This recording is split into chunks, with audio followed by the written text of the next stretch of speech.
శ్వాసకోశ సమస్యలతో ఇబ్బంది పడుతున్న వల్లభనేని వంశీని చికిత్స కోసం గుంటూరు జీజీహెచ్కు తీసుకువెళ్లారు. నకిలీ ఇళ్ల పట్టాల కేసులో రిమాండ్ ఖైదీగా ఉన్నారు వంశీ. తొలుత కంకిపాడు ప్రభుత్వ ఆసుపత్రికి తీసుకెళ్లారు. అయితే డాక్టర్ల సూచన మేరకు మెరుగైన వైద్యం కోసం గుంటూరు జీజీహెచ్కు తరలించారు పోలీసులు.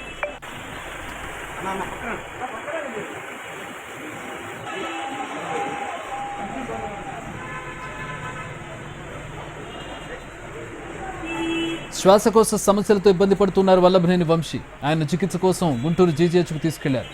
నకిలీ ఇళ్ల పట్టాల కేసులో రిమాండ్ ఖైదీగా ఉన్నారు వంశీ.